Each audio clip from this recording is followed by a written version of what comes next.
نستعينه ونستغفره ونؤمن به ونتوكل عليه ونعوذ بالله من شرور أنفسنا ومن سيئات أعمالنا من يهده الله فلا مضل له ومن يضلله فلا هادي له ونشهد أن لا إله إلا الله وحده لا شريك له ونشهد أن سيدنا وسندنا وحبيبنا وشفيعنا ومولانا محمدا عبده ورسوله. أما بعد فأعوذ بالله من الشيطان الرجيم. بسم الله الرحمن الرحيم. يا أيها الذين آمنوا اتقوا الله حق تقاته ولا تموتن إلا وأنتم مسلمون. يا أيها الناس اتقوا ربكم الذي خلقكم من نفس واحدة وخلق منها زوجها وبث منهما رجالا كثيرا ونساء واتقوا الله الذي تساءلون به والأرحام إن الله كان عليكم رقيبا. يا أيها الذين آمنوا اتقوا الله وقولوا قولا سديدا يصلح لكم أعمالكم ويغفر لكم ذنوبكم ومن يطع الله ورسوله فقد فاز فوزا عظيما. وبالسند المتصل منا إلى الإمام الهمام أمير المؤمنين في الحديث أبي عبد الله محمد بن إسماعيل بن إبراهيم بن المغيرة بن بردزبة الجعفي البخاري رحمه الله تعالى ونفعنا بعلومه قال: باب قول الله: ونضع الموازين القسط ليوم القيامة وأن أعمال بني آدم وقولهم يوزن. وقال مجاهد: القسطاس والعدل بالرومية. ويقال القسط مصدر المقسط وهو العادل، وأما القاسط فهو الجائر. قال حدثنا أحمد بن أشكا وقال حدثنا محمد بن خزيل عن عمارة بن القعقاع عن أبي زرعة عن أبي هريرة رضي الله تعالى عنه قال: قال النبي صلى الله عليه وسلم: كلمتان حبيبتان إلى الرحمن خفيفتان على اللسان ثقيلتان في الميزان سبحان الله وبحمده سبحان الله العظيم. زما گران ورونو و دوستان، زما خطاب تاسو ته عام. امام بخاری چې کوم باب کیږي او ترجمه کیږي عابد هغه په سلسله کې حدیث شریف ذکر کوي، نو هغه د مختلفو مباحث سره تعلق وي. دلته یو څلور پنځه مباحث درته بیانول غواړم. اول بحث عنوان تاسو یاد لرئ: ربط الخاتمة بالفاتحة. د دې باب او د دې اخیری کتاب مناسبت د لومړي باب او د کتاب سره سره، او د دې اخیری حدیث شریف مناسبت د اول حدیث سره سره. د دې عنوان تاسو ذهن کې دا مقرر کې: ربط الخاتمة بالفاتحة. دویم رونو د دې تعلق د علم صرف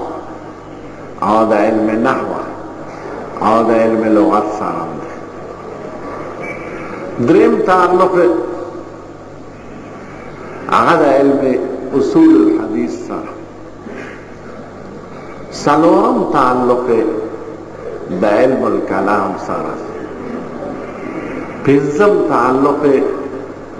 هغه د علم التصوف د سلوک د تزکیه د نفس سره. د شپږم اخیری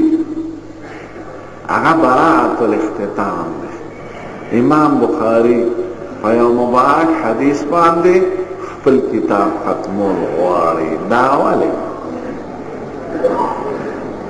د شپږو مباحثو ته به ترتیب خیال لري. لومړی خبره چې د دې آخري باب او د آخري کتاب او د آخري حدیث مناسبت د اول سره سره، ربط یې څه دی، جوړ یې څه دی، کنیکشن یې څه دی، تعلق یې څه دی. امام بخاری داسې ښکلی خندور کتاب جوړ کړی چې دی ټول تړلی دی سړی حیران شي چې خدای تا د امام بخاري له څومره لوی علم ورکړی او څومره مهارت ته ورکړی او څنګه په ښکلې ډول مزیدار د کمالاتو ډک کتاب یې لیکلی د قرآن شریف نه پس که درجه ده خو د دې ښکلي کتاب مناسبت څه ده مناسبت د باب سره ده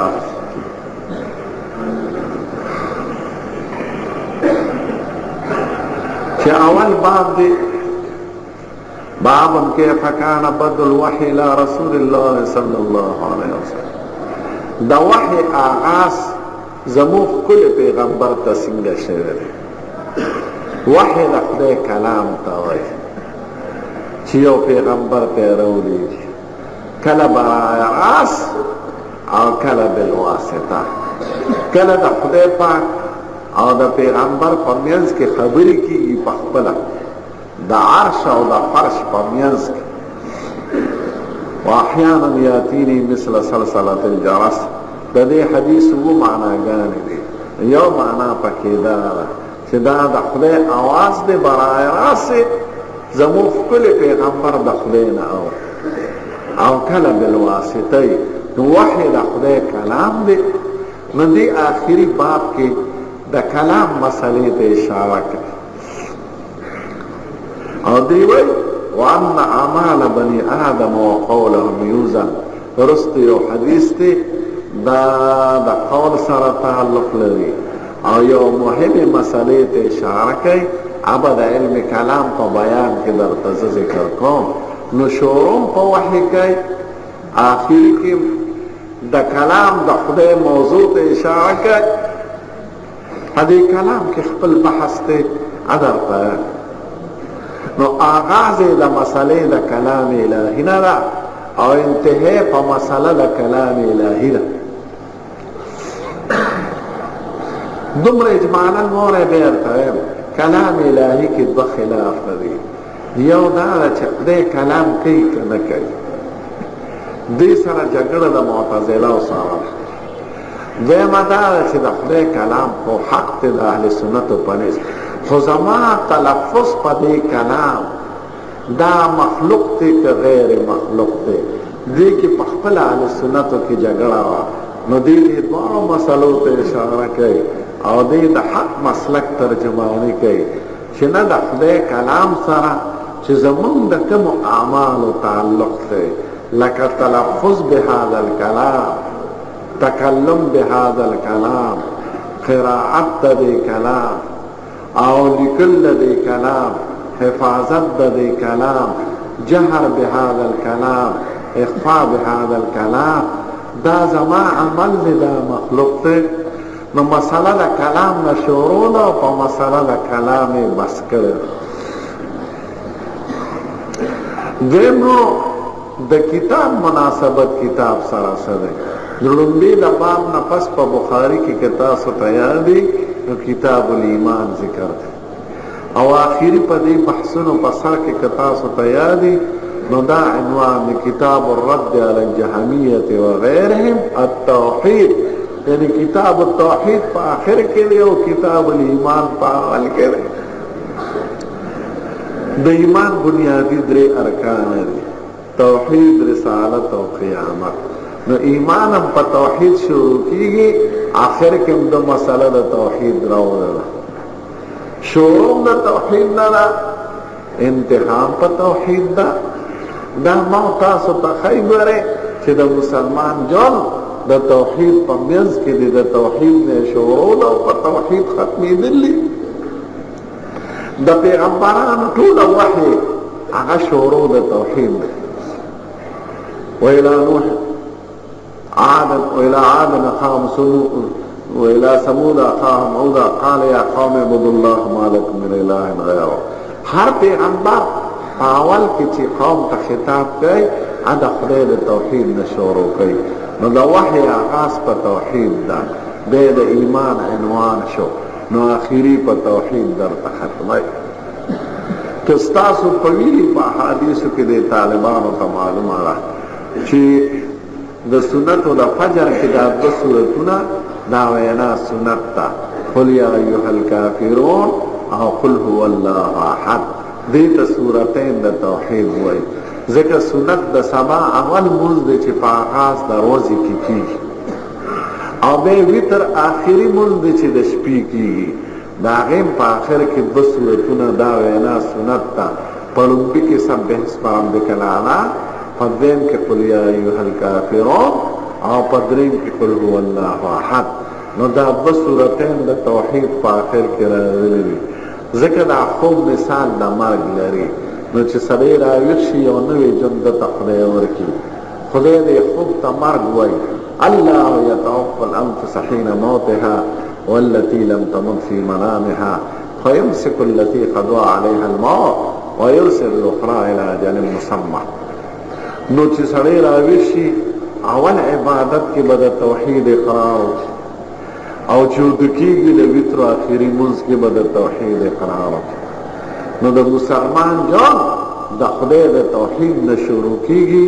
او د خدای په توحید ختمیږي که ستاسو خیالي نو ماشوم چې پیدا شي او خلک عالم بوزي او وکي ورته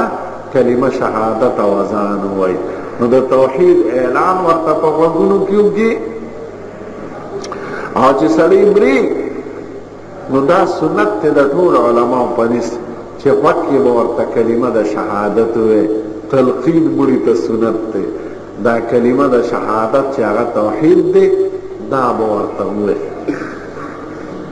توحید معنا خدای یو ګڼل خدای خو دی یو ځای خو یو کوم نه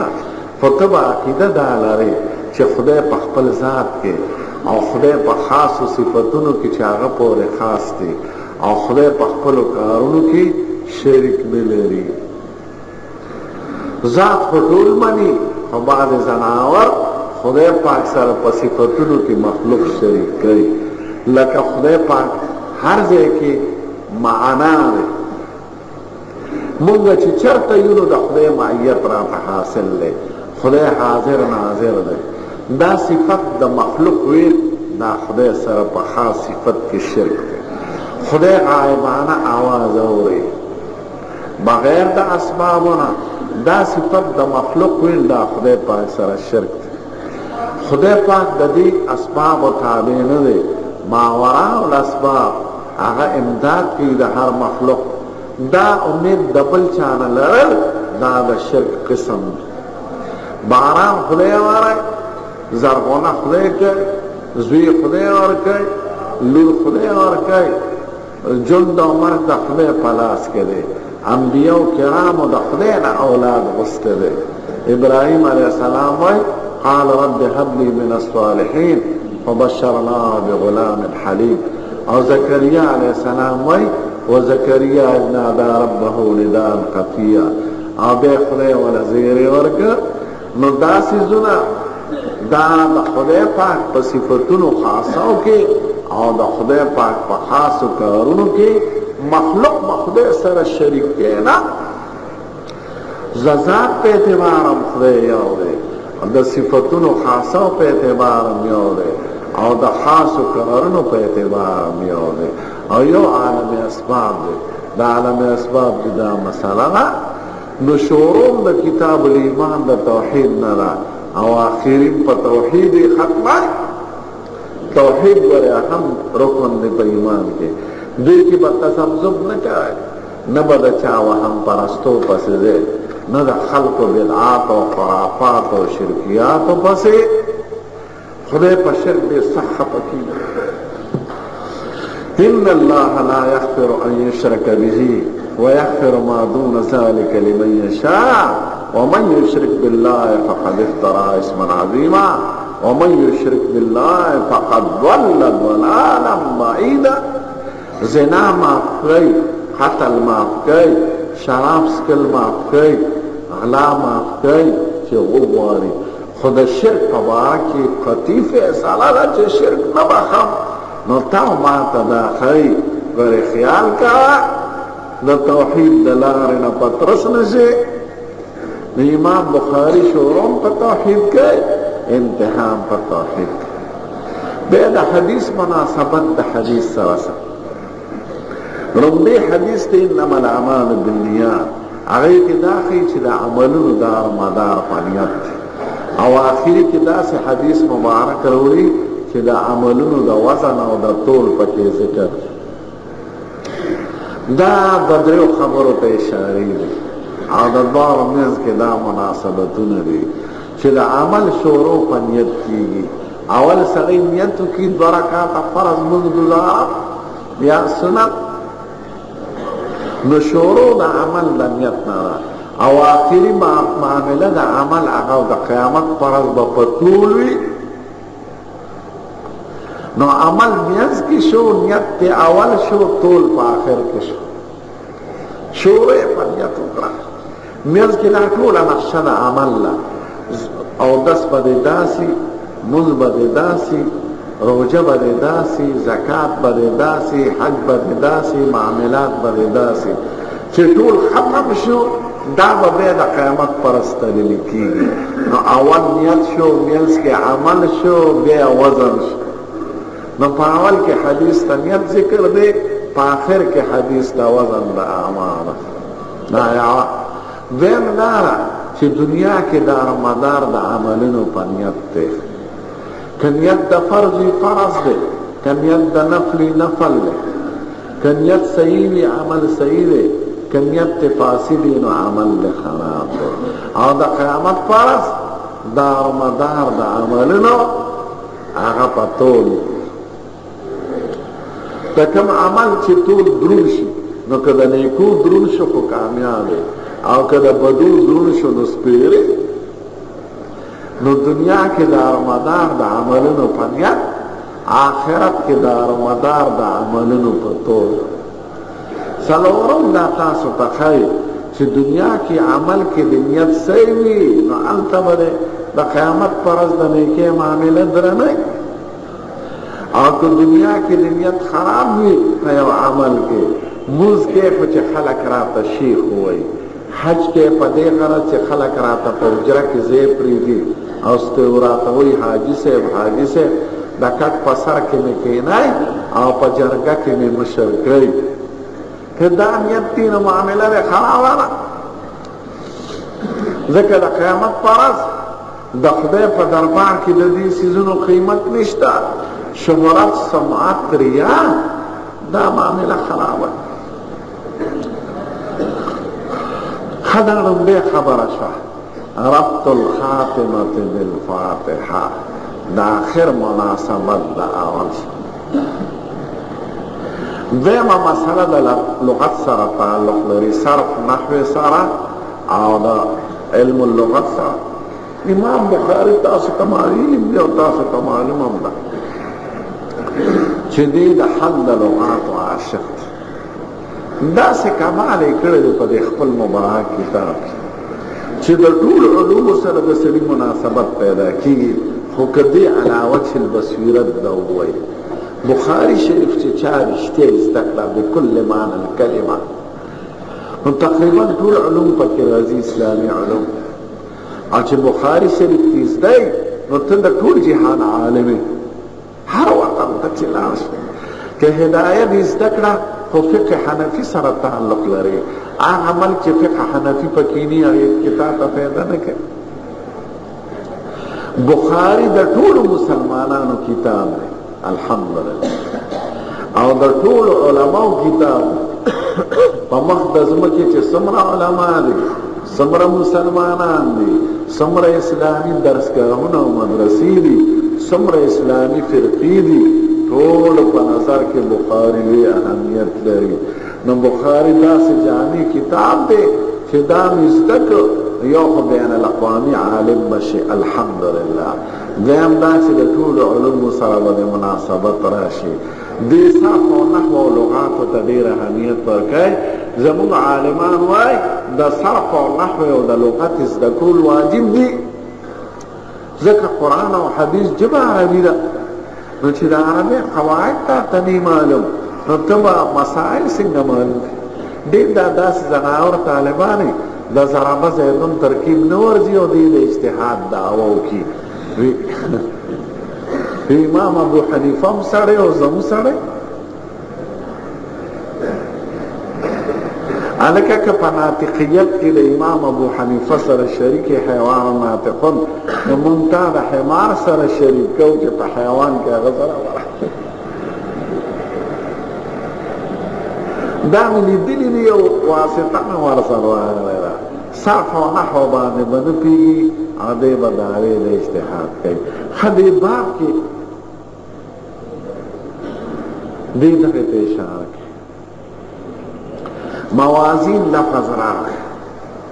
موازین جمع د موزونون هم ده لکه مفاعل مجاهل جمع د مفعولون او د مجهولون دا دویم بحث دی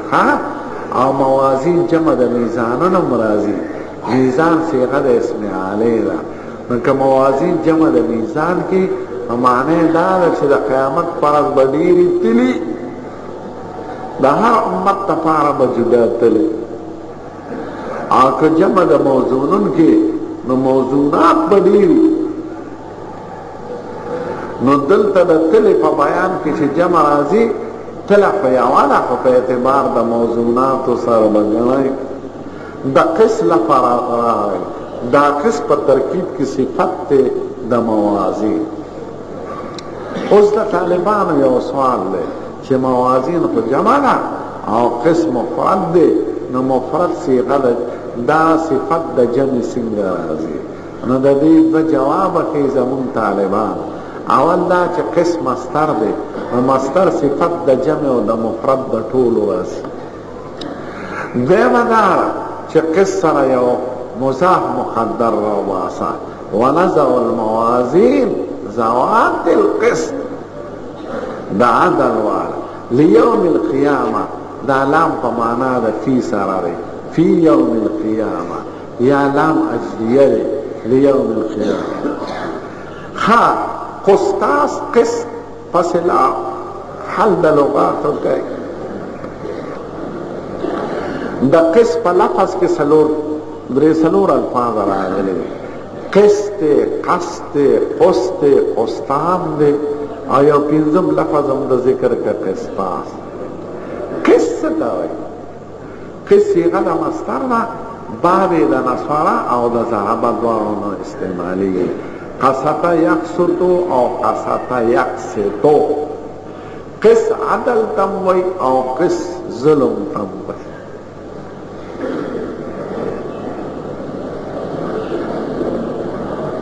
ماضی او مضارع کې فرق نشته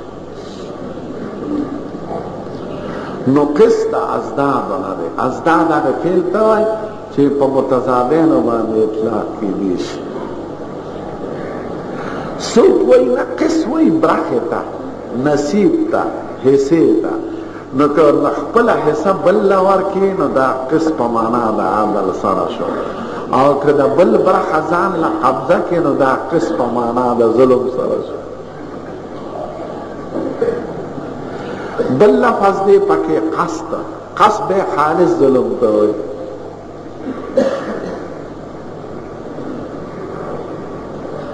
بل لفظ دی پکې دی قسط قسط د یو دارو نوم دی زیال لرګي او د هندي سلولم لفظ دی پکې قسطاس قسطاس قسطان قسطان وایي گرد و غبار پنځم لفظ د قسطاس ذکر کړ قسطاس په قرآن شریف کې راغلی دی وندع بالقسطاس المستقیم ذلك خیر واحسن تاویلا پنځمه پاره کې راغلی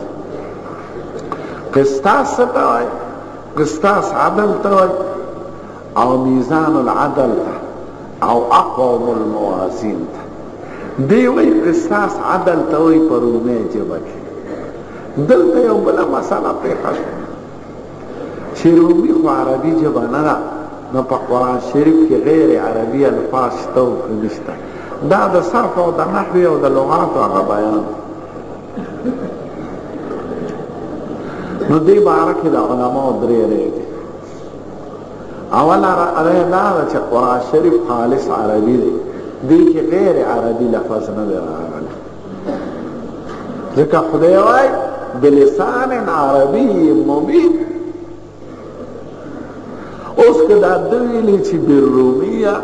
مطلب دا دی چې دا د قبیلې د مترادف اللغات نه دی، یعنی یو لفظ په عربی کې مستعمل دی او په رومي کې مستعمل دی.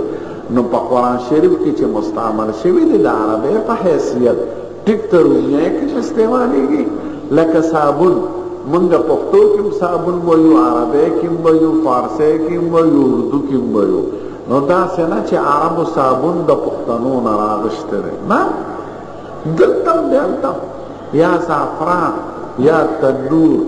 عربی کې تنور ته تنور وایي، په پښتو کې مرته وایي، په فارسی کې مرته وایي، په اردو کې وایي. نو دې ته مترادف اللغات وایي. یو لفظ په مختلفو ژبو کې مستعمل شي.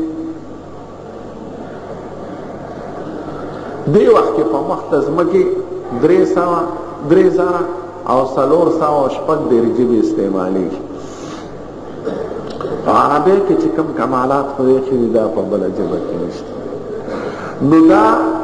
قرآن شریف کې غیر عربي لفظ نه دی راغلی، خو ټیک ته د عربي الفاظ په نورو ژبو کې مستعمل شوي دي. نو دا لومبۍ رایه شوه چې قرآن شریف کې غیر عربي لفظ نشته. دویمه دا ده چې نشته پکې، او دا د قرآن شریف کمال هم دی یو قسم چې دا مشتمل دی په مختلفو لغاتو. د فارسی لفظ پکې راغلی دی بسجیل سنگوګټ، رومی لفظ راغلی دی مشکات فیها مصباح، سجل راغلی دی یوم نطوی السماء کطی سجل للکتب، رعد راغلی دی. نو غیر عربی الفاظ پکې راغلی دی، خود یو څو الفاظو د استعمال د وجه نه د قرآن شریف په عربیت اثر نه پروزي. دا دویمه رایه. دریمه رایه دا چې نه غیر عربي الفاظ په قرآن شریف کې شته، هغې ته عربي جامه اغوستې شوې ده، نو هغه بیا غیر عربي پاتې نشي. عربي جامه دا ده چې الف لام پې وخیږي، اعراب پې جاري شي، تنوین پې جاري شي. نو دا تنوین، اعراب، الف لام دا خصوصیات د عربی ژبې دي. نو که غیر عربي لفظ راغلی دی هغه د عربی په جامه کې راغلی دی. دا درې مارې د عام علماو دا اولاد. ښه قسم مصدر د مقصد دی. مقصد یعنی قسم په معنا د عدل سره باب ثلاثی مجرد نه استعمالیږي، باب ثلاثی مزید فی استعمالیږي. نو عادل کې به قاصد نه وي، عادل کې به مقصد وي. او ثلاثی مجرد چې دی که قاصد نو هغه به په معنا د ظلم سره راځي. مقصد هم قرآن شریف کې راغلی دی ان الله یحب المقسطین، او قاصد په معنا د ظالم سره هم راغلی دی په سورة جن کې واما القاسط فکانوا لجهنم حطبا. نو قاصد جهنم. دا د لغاتو د علم سره تعلق لري او د صرف نحو سره. دریم بحثو هغه د احادیث سره تعلق لري، د اصول حدیث. دا حدیث مبارک چې دی دا د محمد ابن فضیل نه پس دا متواتر دی، خو د محمد ابن فضیل نه رستو آخر د سنده پورې غریب دی. امام بخاری دا کمال کړی دی چې لومبی حدیث انما الاعمال بالنیات وانما لكل امرئ ما نوى على عمر فاروق نه نقل دی. عمر فاروق نه ابي وقاص نقل کړی. دا هغه نه پس بیا محمد ابن ابراهیم تیمی نقل کړی دی. دا هغه نه پس یحیی ابن سعید، یحیی ابن سعید نه پس متواتر شوی دی. علقمه ابن ابي وقاص، یحیی ابن ابي سعید پورې غریب راغلی دی. بیا رستو د یحیی ابن سعید نه 200 نفر زده کړی دی. دلته دا حدیث د محمد ابن فضیل پورې غریب دی، یعنی محمد ابن فضیل عمر ابن قعقاع ابي زرعه د ابي هريره نه فقط نقل لفصي سند. دا حدیث علاوه د ابي هريره نه او د ابي هريره نه علاوه د ابي زرعه نه او دا ابي زرعه علاوه د عمر ابن قعقاع بل چانه د نقل کړي تر محمد ابن فضيل پورې نو غریب دی لهذا سند به رست متواتر دی دغه شان رمبي حدیث غریب دی په اعتبار د سند سره اخر متواتر دی او اول غریب او دا کمال کړی چې رمبي حدیث د عمر فاروق نه نقل کړی چې هغه د هجرت نه مخکې مسلمان دی د مکی مکرمه دی او د مکی د جن سره تعلق لري او آخری حدیث د ابي هريره نه نقل کړي ابي هريره په مدینه کې ایمان راوړی د خیبر په موقع کې نو دی د مدینې د خلکو سره تعلق لري ما تاسو ته دا ښایي چې آغاز د اسلام د مکې نه دی او انتهای په مدینه منوره ده بیا ورپسې د سند خبرو ته ګورئ احمد بن اشکاب حافظ ابن حجر وای دا ګوري د حدیث سره تعلق لري په دینم درې راویان دي تقریبا احمد بن اشکاب محمد بن اشکاب علي بن اشکاب نو او درې واړه د یوې طبقې دي نو بظاهر دا معلومیږي چې دا درې واړه جوړیرونه دي او حافظ ابن حجر وای وی احمد بن اشکاب او محمد بن اشکاب او علي بن اشکاب ليس بينهم قرابه نحقل ولا من ابي هريره تاسو به ترمذی په اول کې ویلو چې علما وایي د پلار په نوم کې څلور حق والا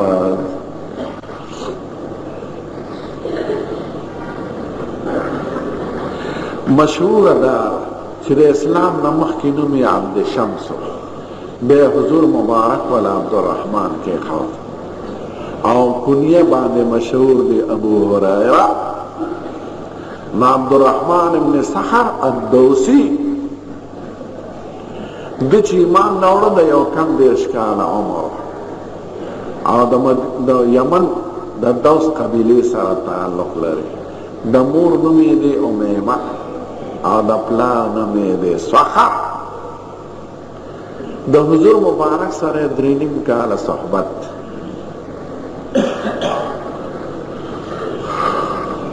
خدا سے علم خدای ورکړی چې په مخ د ځمکې اول شیخ الحدیث دی په اعتبار د کثرت د روایت سره دنه 5340 احادیث نقل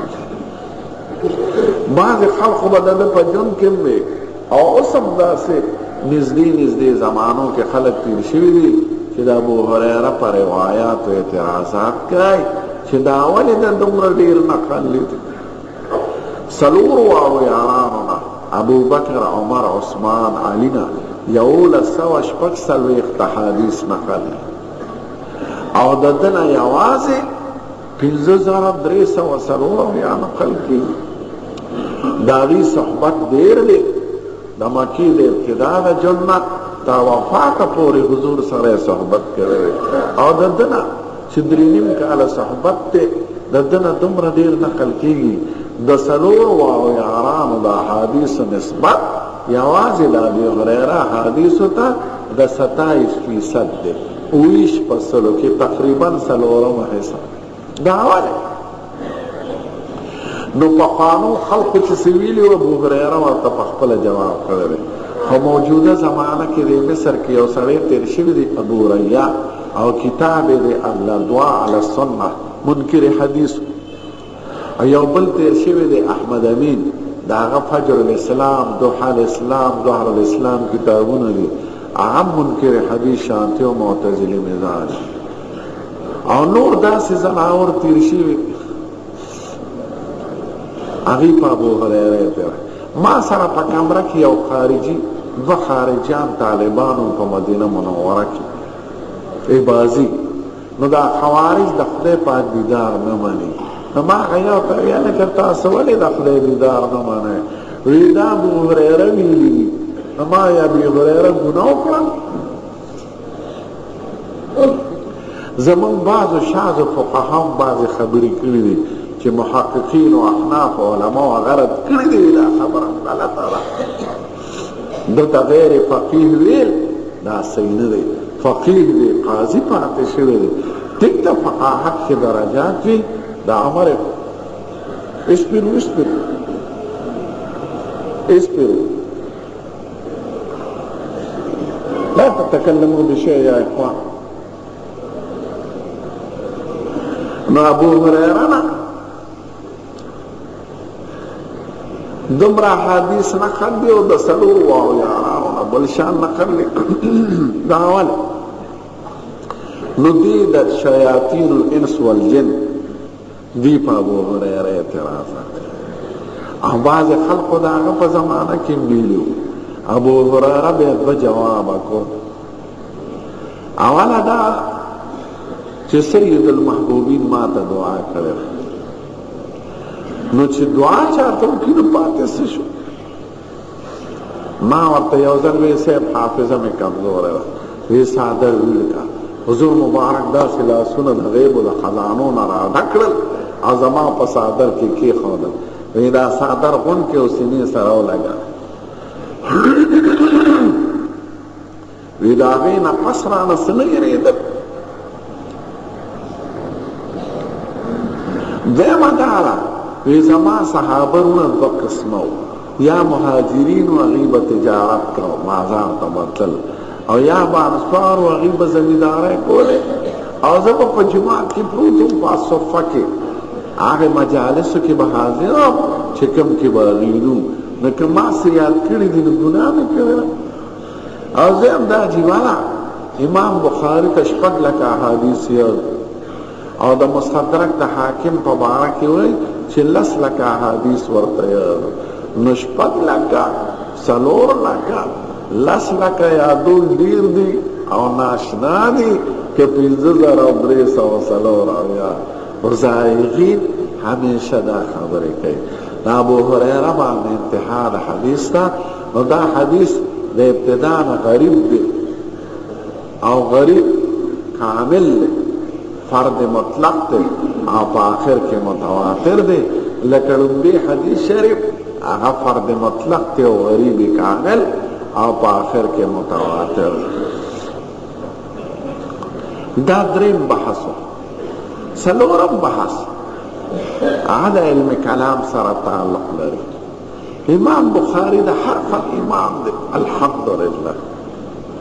او دا صحیح مسلک خاون ټیک ته مونږ احناف سره په فرعي مسائلو کې خلاف شته خو هغه ټول حق دي څلور واړه مذهب او د امام بخاري نور مسئلې څه کوو دلته یو مسئلې ته اشاره کوي هغې کې ما ورته دوه خلافه دي مسئلې د کلام ته اشاره کوي. معتزله د کلام د خدای نه منکر دي نو دی د کلام په موضوع مختلف بابونه دي. باب کلام الرب یوم القیامه، باب کلام الله مع اهل الجنه، باب کلام الله مع الانبیاء. د خدای کلام پیغمبرانو سره راغلی دی جنت کې به کوي د قیامت پر ورځ به کوي نو دا کلام د څنګه منکر یې زناورو معتزله نور خبرې دي دا یو پاکه خبرو کې دا چې د قیامت پر ورځ به د عمل نامو ټول وي دې وخت کې جنت دوزخ نشته پل صراط نشته عذاب قبر نشته فیصله د خیر او د شر مخکې نه کیږي اعمال د مخلوق دا مخلوق د انسان دی دې کې د خدای د خلق سره تعلق نشته داسې نور خبرې دي اولیاء کرامات نه مانی. امام بخاری بعضو مسئلو ته اشاره کوي. اول خدا چې کلام د خدای حق دا غي خپل دلایل دي چې کلام ولې نه مانی هغه عامه خبره چې تاسو په ټول پیږي هغه دا چې هغه وایي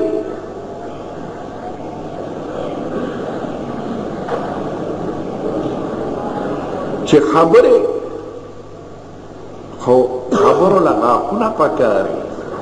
خبرو لا شونډې پکاري خبرو لا مړی پکاري خبرو لا ګورګورو پکاري خبرو لا پوزه پکاري خبرو لا غاښونه پکاري نو خدای خو جسم نه دی آنه د انسان په شان دی نو خبرې د کوم ځای نه راغلې د دې جواب دا دی خلاصه چې د خدای علم منې کنه او منو نو خدای په خپل علم کې مازغو او سر ته ګرځل او د خدای په لیدو کې خدای سترګو او غاښ ته حاجت نه لري خدای په اورېدو کې د غوږونو دغه ته حاجت نه لري نو دغه شان خدای پاک په خبرو کې غاښونه او خولې او دې ته محتاج نه دی دا یو لویه فتنه د مامون رشید په زمانه کې د 190 هجري نه 240 هجري پورې د دغه ملایانو قبضه او په حکومت او دې سلسله کې حضرت امام احمد ابن محمد ابن حنبل ته بے اندازې تکلیفونه رسیدلي دي د دې وجه نه زموږ د علماو په اصطلاح کې امام احمد ابن حنبل ته وایي امام اهل السنه الصابر فی المحنه زمون د ټول اهل سنت د عقیده امام احمد صاحب ته چون کې وال رسیدلی تکلیفونو پر رسیدلی نو حنابلو کې لګا غلور رااله بیا غیدای چې د خدای کلام خو حق دې ته به مخلوق نه وایي خو که چا دوی چې زما تلفظ په قرآن دام مخلوق دی نو دا کلام بدعت امام احمد صاحب نه دا نقل شو چې من قال ان القرآن مخلوق فهو کافر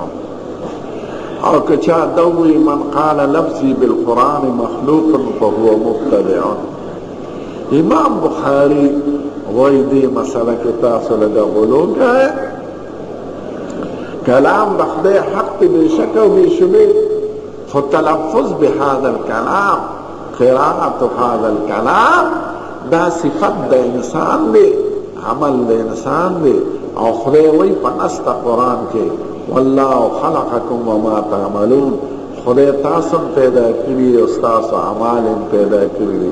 نو چه عمل مخلوق شنو تلفظ کو عمل دا انسان دے دا مخلوق دے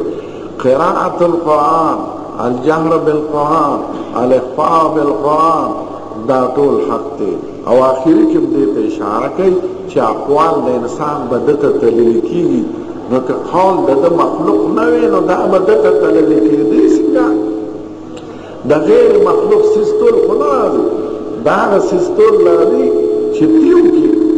ستا پا خلق ستا پا عمل ستا پا کسب موجود شی کسب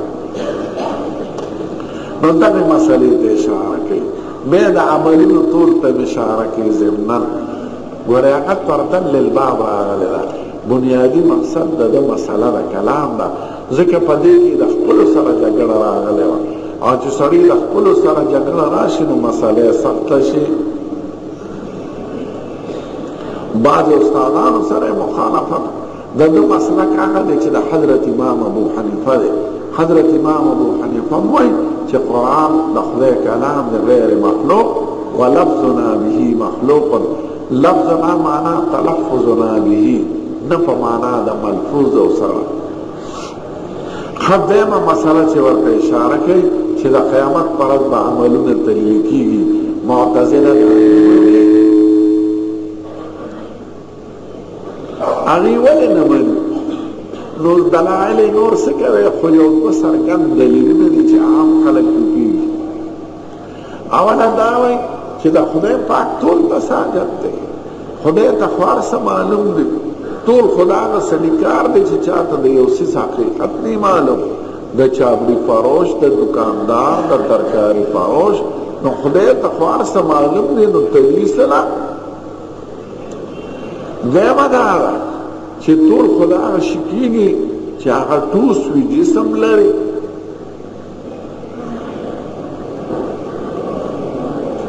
مادي سیز وي نو عمل خو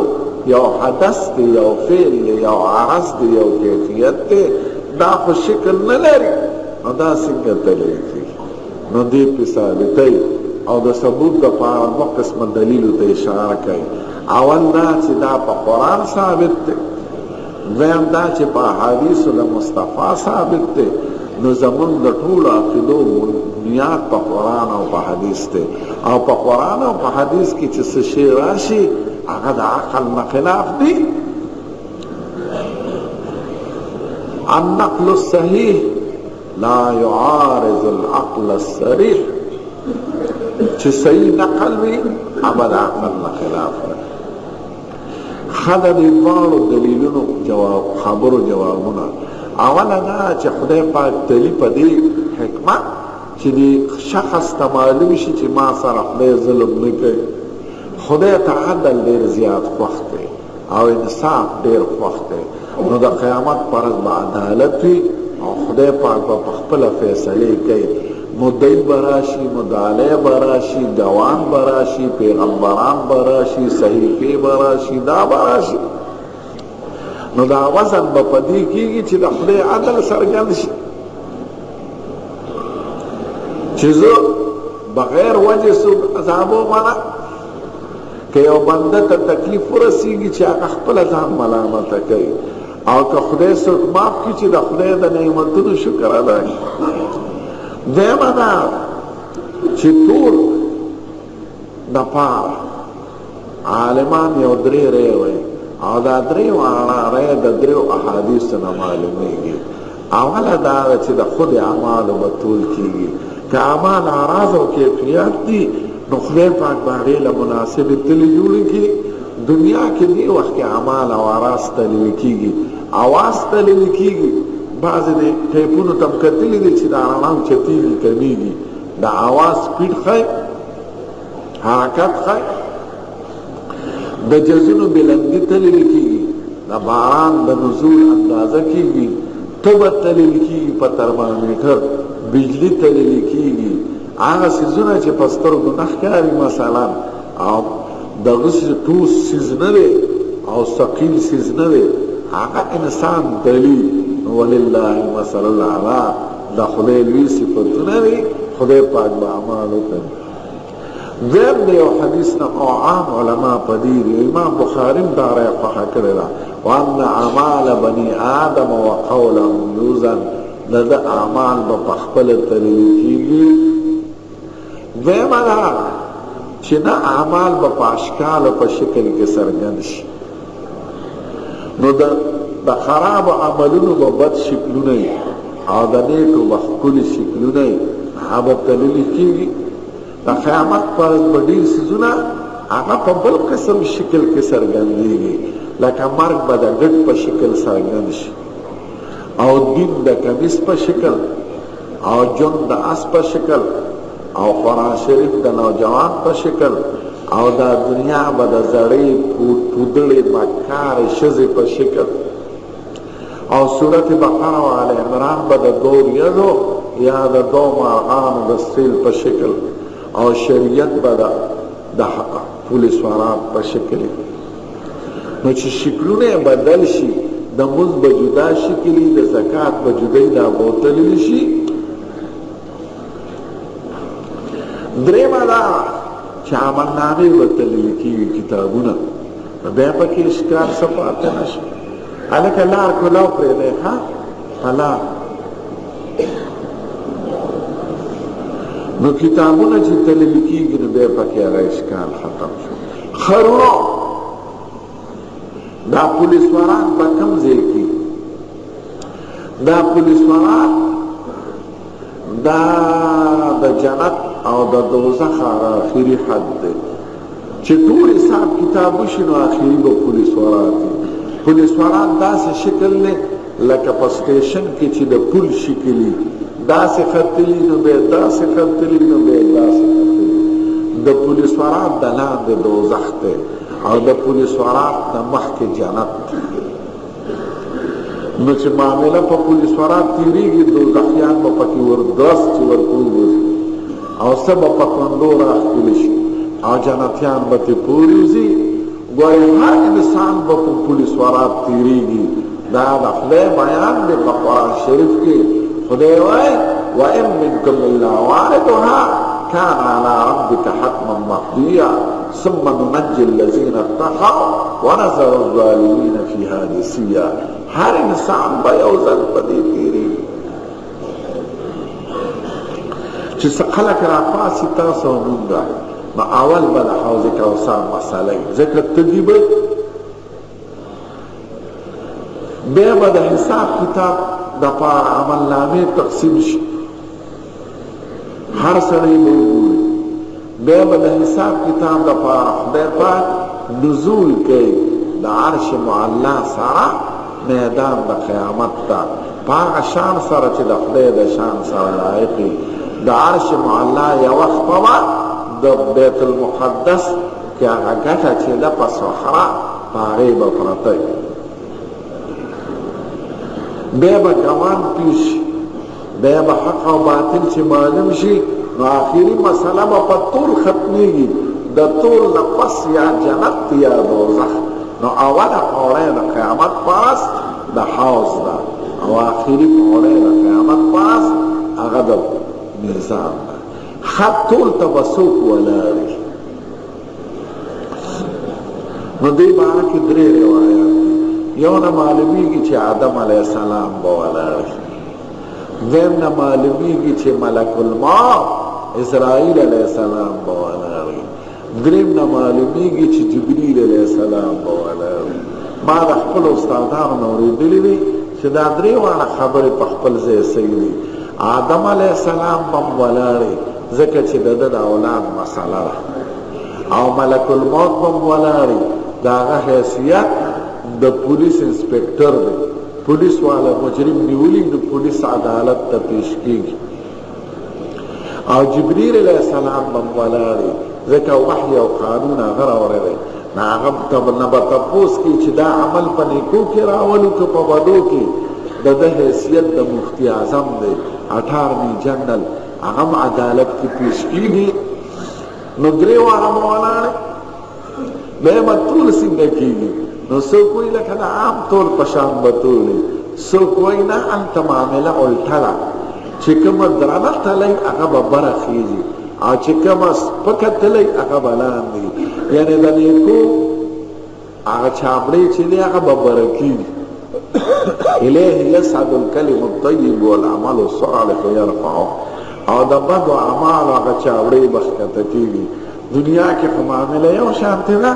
آخرت کې بل شانتې ده. نو امام بخاري دا د دواړو مسلو ته اشاره وکړه. اول دا چې د اعمالو ټول حق دی، دویم دا چې د خدای کلام حق دی، مخلوق نه دی، خو زمونږ تکلم په دې کلام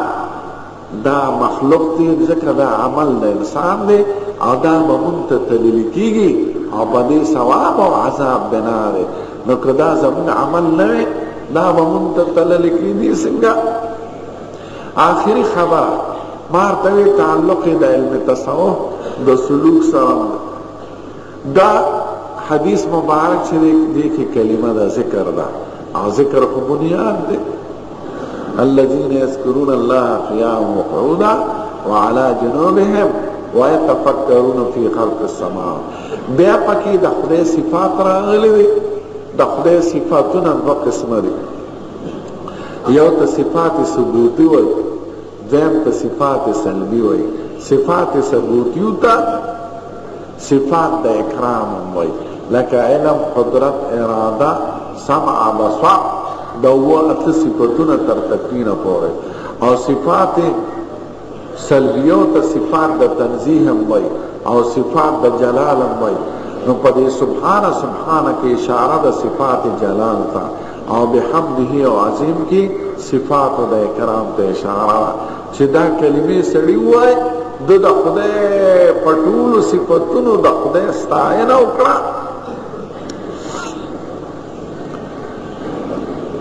هغه آخري خبره هغه د دې لفظي ترجمې نه پس درته کوم.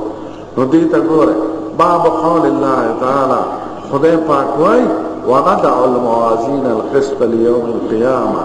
من بکیدو تلی دا عدل دا قیامت پاس. خدای ځان نه تعبیر په جمع سره کوي، فعل ځان ته منصوب خو تعبیر په جمع سره وکړو.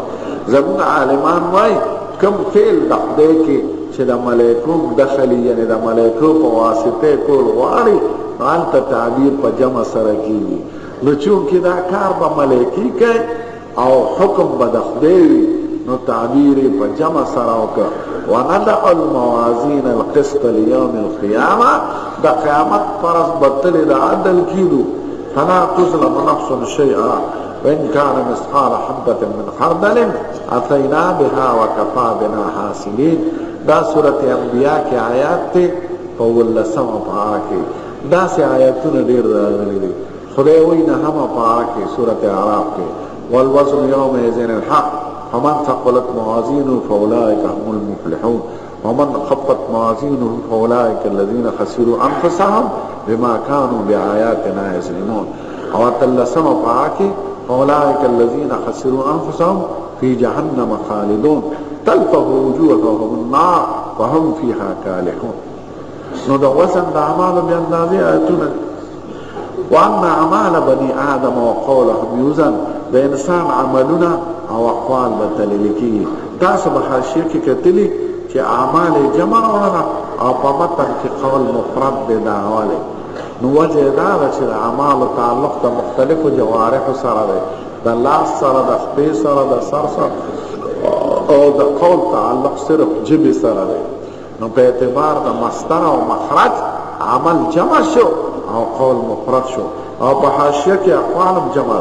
وقال مجاهد، مجاهد سے وی د مجاهد یو شاذره را خود ذکر نکړه، د صرف داغه نقلی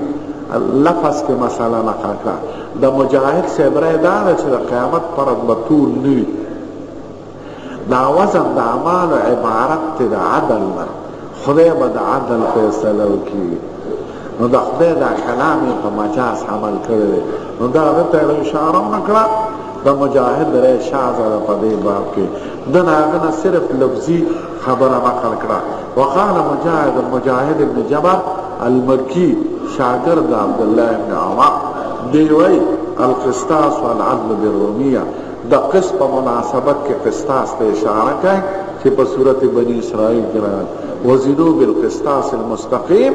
ذلك خير واحسن تاويلا. ويقال القسط مصدر المقسط، قسم مصدر د مقسط دی یعنی بحسب الزوائد یا مصدر المصدر دی. مقسط د اقساط نه جوړ دی او اقساط مصدر دی چې د قسط نه جوړ دی. وهو العادل. واما القاسط، قاسط چې په قرآن شریف کې راغلی په سورت جن کې هو الجاهل. قال حدثنا احمد بن اشكابه قال حدثنا محمد بن زيد بن عمارة بن القعقاع عن ابي زرعة عن ابي هريرة رضي الله عنه قال قال النبي صلى الله عليه وسلم كلمتان حبيبتان الى الرحمن. یو دو کلمې دي چې خدای پاک ته ډېرې خوښې دي. دلته کلمه په معنا د کلام سره ځکه دا جملې دي، کلام دی مرکب دی. کلمه په معنا د کلام سره په خپل قرآن شریف کې مستعمله ده. وتمت كلمة ربك الحسنى على بني إسرائيل بما صبروا ولولا كلمة سبقت من ربك لكان لزاما وأجل مسمى. نو کلمه په معنا د کلام سره دا دوه کلمې دي چې خدای پاک ته ډېرې خوښې دي. خدای ته ولې خوښې دي؟ خدای پاک په خپل مدح او په خپل تعریف ستاینه خوشحالېږي. ځکه د خدای تعریف د هغه د لویۍ اقرار دی، د ایمان تجدید دی. نو خدای پاک ته خوښې دي. مختصر دي، د اختصار سره د خدای ټول صفتونو باندې حاوي دي. د دې وجه نه خدای پاک ته خوښې دي. ثقیلتان خفیفتان علی اللسان، په ژبه اسانې دي. اسانې ولې دي؟ نو علما د صرف وایي چې غیر منصرف ګران دي په نسبت د منصرف او مبني ګران دي په نسبت د معرب. دی که غیر منصرف لفظ نشته ټول منصرف دی، او دی که مبنی لفظ نشته ټول معرب دی. او دا علما د تجوید وی او دا قرائت چې حروف حلقی چې په یوځای کې راشي په کلمه کې هغه ګرانیږي. لکه ترکتها ترعى الهیعاء یا قریب المخرج حروف راشي ولیس قرب قبر حرب قبرو. نو دی که قریب المخرج حروف یوځای نه دي راغلي او دی که حروف حلقی یوځای نه دي راغلي. نو د دې وجې نه په ژبه اسانې دي. او ثقیلتان فی المیزان، دا به د قیامت په ورځ په تله د میزان کې درنې وي. باب سره مناسبت په دې جمله کې دی چې د دې وینا به دروند وي، د دې لوستل به دروند وي. معلومه دا شه چې وزن د اعمالم حق دی او تلفظ بهذه الاقوال دا د انسان عمل له. نو که د انسان عمل تلفظ د قرآن سره تعلق لري او که د جملو معصوره او دعایه او ذکرونو سره تعلق لري دا ټول اعمال دي او دا به دلیل کېږي. هغه کلمې څه دي؟ سبحان الله وبحمده سبحان الله العظیم. د دې په ترکیب کې دوه قوله دي. څوک وایي سبحان الله سبحان دا جملې دا دي دا کلمتان دا خبر مقدم دی او سبحان الله دا مبتدا مؤخره تقدیر دا خبر دا پاره دا تشویق دا ذهن دا سالیه لکه دی لگوتی مو او ابن حمام وی فتح القدیر مانا چنا دا اصل نولی عدول کرے کلمتان دا مبتدا دا او دا موصوف دا اگر چه نکره دا نو مبتدا نکره چه موصوف ہے اگا ابتدائیت سیده او سبحان الله و بحمده دا خبر دے سبحان الله دا دی فیل مقدر دے و سبح سبحان دا اولی لکه خلق را مختی کرے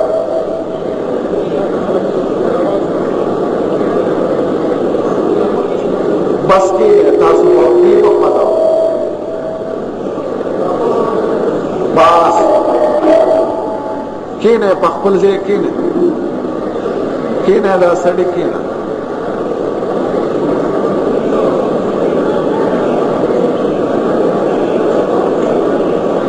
کینا وی دا سڑی باس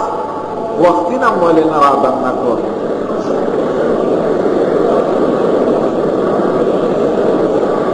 باس کینے خبر مکر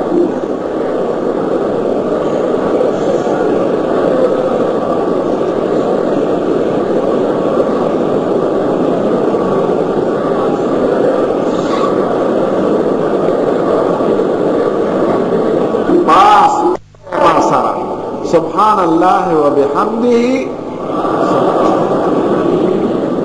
ها آخر کی دا دی حدیث والی ذکر راغل دا آخری خبر نو من دا خپل استاد رحمت اللہ علینا ورگلی چه امام بخاری او کمال کرده پا آخر کی دا سے مبارک حدیث راوڑے دے چه یو خدا قیامت سر تعلق لرینو پا قیامت عرص ختمی او بعد ان کی قیامت راوڑ او دا سے حدیث مبارک راوڑ چې د دې ټولو مجلسونو کفاره پیدا کول غواړي ځکه احادیثونه معلومیږي چې هر مجلس یو کفاره لري نو چې مجلس کې خبرې اترې وشي نو ته سبحان الله به ووایې هغې کې که څه زیاتې کمې راغلي هغه ګناه خدای سړي ته معاف کوي نو دا